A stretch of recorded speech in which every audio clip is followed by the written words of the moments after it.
നമസ്കാരം. കേരള സംസ്ഥാന ഖജനാവിൽ 5 പൈസയില്ല, ഖജനാവിൽ പൂച്ച പെറ്റുകിടക്കുന്നു എന്നാണ് സംസാരം. ധനകാര്യമന്ത്രി ബാലഗോപാൽ പൈസ കിട്ടുവാൻ വേണ്ടി നെട്ടോട്ടമോടുന്നു. കേരളത്തിൻ്റെ തനത് ചിലവുകൾ കണ്ടെത്തുവാൻ വേണ്ടി അദ്ദേഹം തേരാപാര ഓടി നടക്കുന്നു എന്നാണ് അറിയാൻ സാധിക്കുന്നത്. എന്നാൽ ഇതിനിടയിലും ധൂർത്തിന് യാതൊരു കുറവുമില്ല എന്നുള്ളതാണ് ഏറ്റവും അടുത്ത സംഭവം സൂചിപ്പിക്കുന്നത്. അതായത് 2024 ഓഗസ്റ്റ് 5-ാം തീയതി മന്ത്രിസഭ പാസാക്കിയ ചില ബില്ലുകളിൽ നമുക്ക് അത്ഭുതം കൂറുന്ന ഒരു ബില്ലുണ്ടായിരുന്നു. ഏതാണ്ട് 68 ലക്ഷം രൂപയാണ് മുഖ്യമന്ത്രിയുടെ ചിരിക്കുന്ന മുഖം പതിപ്പിക്കുന്നതിന് വേണ്ടി അഥവാ മുഖം മിനുക്കുന്നതിന് വേണ്ടി ഖജനാവിൽ നിന്നും ചിലവഴിച്ചത് എന്നുള്ളതാണ്. കേരള സദസ്സോടനുബന്ധിച്ച് സർക്കാരിൻ്റെ ഭാഗത്തു നിന്നും പ്രചരണ പരിപാടികൾക്ക് വേണ്ടി മുടക്കിയ തുകകൾക്ക് വേണ്ടിയാണ് 67.857 ലക്ഷം രൂപ ഇപ്പോൾ ഖജനാവിൽ നിന്നും മുടക്കിയിരിക്കുന്നത്. നവകേരള സദസ്സിൻ്റെ പ്രചരണാർത്ഥം മുഖ്യമന്ത്രിയുടെ ചിരിക്കുന്ന മുഖം KSRTC ബസ്സുകളിൽ പതിപ്പിക്കുന്നതിന് വേണ്ടി KSRTCക്ക് കൊടുത്ത തുക, അതുപോലെ നവകേരള സദസ്സിൻ്റെ പ്രചരണ പരിപാടിയോടനുബന്ധിച്ച് കേരളത്തിൽ അങ്ങോളം ഇങ്ങോളം ഫ്ലെക്സ് ബോർഡുകൾ ഉയർത്തുന്നതിന് വേണ്ടി മുടക്കിയ തുക, കേരളീയം നവകേരള സദസ്സിൻ്റെ പ്രചരണ പരിപാടികൾക്ക് വേണ്ടി റെയിൽവേയിൽ എല്ലാ ദിവസവും മുടങ്ങാതെ കൃത്യസമയത്ത് മുഖ്യമന്ത്രിയുടെയും മന്ത്രിമാരുടെയും യാത്രാ വിവരങ്ങൾ രേഖപ്പെടുത്തിക്കൊണ്ടുള്ള പ്രചരണ പരിപാടികൾക്ക് അഡ്വർടൈസിങ്ങിന് വേണ്ടി മുടക്കിയ തുക, ഇത്തരം ചിലവുകൾക്ക് വേണ്ടിയാണ് ഇപ്പോൾ 67.58 ലക്ഷം രൂപ മുടക്കിയിരിക്കുന്നത് എന്നാണ് അറിയാൻ സാധിക്കുന്നത്. കേരളത്തിൻ്റെ സമകാലീന ചരിത്രത്തിലൊന്നും ഇതുപോലെ ഒരു സംഭവം ഉണ്ടായിട്ടില്ല. മുഖ്യമന്ത്രിയും മന്ത്രിമാരും ഊരു ചുറ്റി നടന്നു നവകേരള സദസ്സ് എന്ന് പറഞ്ഞൊരു യാത്ര സംഘടിപ്പിക്കുന്നു. 1 കോടി 1.5 കോടി രൂപയുടെ വണ്ടി എടുത്തിട്ട് കാസർഗോഡ് മുതൽ തിരുവനന്തപുരം വരെ യാത്ര നടത്തുന്നു. അവിടെയെല്ലാം പൗരപ്രമുഖരുമായി ചായ കുടിക്കൽ ചടങ്ങ് നടത്തുന്നു.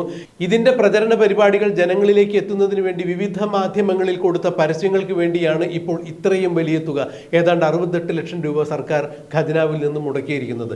ഖജനാവിൽ 5 നയാ പൈസ ഇല്ല എന്നുള്ള കാര്യം ഓർക്കുമ്പോഴാണ് ഇതിൽ എന്ത് ധൂർത്താണ് നടന്നിരിക്കുന്നത് എന്ന് മനസ്സിലാക്കാൻ സാധിക്കുക.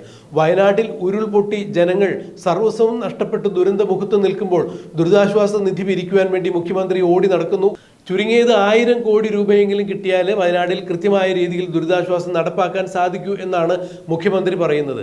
എന്നാൽ അതിനിടയിലാണ് ഇപ്പോൾ സർക്കാരിൻ്റെ കെടുകാര്യസ്ഥതയ്ക്കും ധൂർത്തിനും വേണ്ടിയിട്ട്, അതായത് പിണറായി വിജയൻ എന്ന മുഖ്യമന്ത്രിയുടെ ചിരിക്കുന്ന മുഖം KSRTC ബസ്സുകളിൽ പ്രദർശിപ്പിക്കുന്നതിന് വേണ്ടിയാണ് ഞാനും നിങ്ങളും അടക്കമുള്ള ആളുകൾ കൊടുക്കുന്ന നികുതിയിൽ നിന്നും 68 ലക്ഷം രൂപ ഇപ്പോൾ ചിലവഴിച്ചിരിക്കുന്നത്.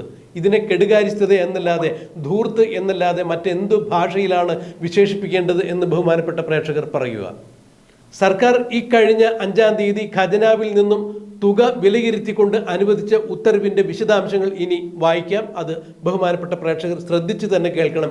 എന്താണ് നമ്മുടെ നാട്ടിൽ നടക്കുന്നത്, എന്താണ് ഖജനാവ് ധൂർത്തടിക്കുവാൻ വേണ്ടി പിണറായി വിജയനും കൂട്ടരും നടത്തുന്ന കരിങ്കൊള്ള എന്താണ് എന്നുള്ളത് ഇതിലൂടെ കൃത്യമായി നമുക്ക് മനസ്സിലാക്കാൻ സാധിക്കും. മുഖ്യമന്ത്രിയും മന്ത്രിമാരും നവകേരള സദസ്സിൽ ഊരു ചുറ്റി നടക്കുന്നതിൻ്റെ പരസ്യം റെയിൽവേയിൽ കൊടുക്കുന്നതിന് വേണ്ടി ലിമാക്സ് അഡ്വർടൈസിംഗ് എന്ന സ്ഥാപനത്തിന് കൊടുത്തത് 41.21 ലക്ഷം രൂപയാണ്. ഇതിൽ 18.5 ലക്ഷം രൂപ നേരത്തെ കൊടുത്തിട്ടുണ്ടായിരുന്നു. ബാക്കി 22 ലക്ഷം രൂപയാണ് ഇപ്പോൾ കൊടുത്തിരിക്കുന്നത്. ഇതുപോലെ തന്നെയാണ് ലൈഫ് മിഷൻ പദ്ധതിക്ക് ഹോർഡിങ്സ് വയ്ക്കുന്നതിന് വേണ്ടി 35 ഹോർഡിങ്സുകളാണ് കേരളത്തിൽ ആകെ വച്ചത്. ഇതിന് 12 ലക്ഷം രൂപയാണ്. ഇതും ഈ ഇനത്തിൽപ്പെടുന്നു. മാത്രമല്ല, നവകേരള സദസ്സിൻ്റെ പ്രചരണത്തോടനുബന്ധിച്ച് കലാജാഥ നടത്തുന്നതിന് വേണ്ടി R&R ആർട്സ് എന്ന ഹബിന് വേണ്ടി കൊടുത്തത് 20 ലക്ഷം രൂപയാണ്. 40 ലക്ഷം രൂപയാണ് വകയിരുത്തിയത്. ഇതിൽ 20 ലക്ഷം രൂപ നേരത്തെ കൊടുത്തിട്ടുണ്ടായിരുന്നു. മുഖ്യമന്ത്രിയുടെ പുഞ്ചിരിക്കുന്ന ചിത്രം KSRTC ബസ്സുകളിൽ പ്രദർശിപ്പിക്കുന്നതിന് വേണ്ടി 19.99 ലക്ഷം രൂപയാണ് ദീർഘദൂര ബസ്സുകളിൽ, അതായത് 142 ദീർഘദൂര ബസ്സുകളിൽ മുഖ്യമന്ത്രിയുടെ പുഞ്ചിരിക്കുന്ന പടം വയ്ക്കുന്നതിന് വേണ്ടി KSRTCക്ക് കൊടുത്തത്.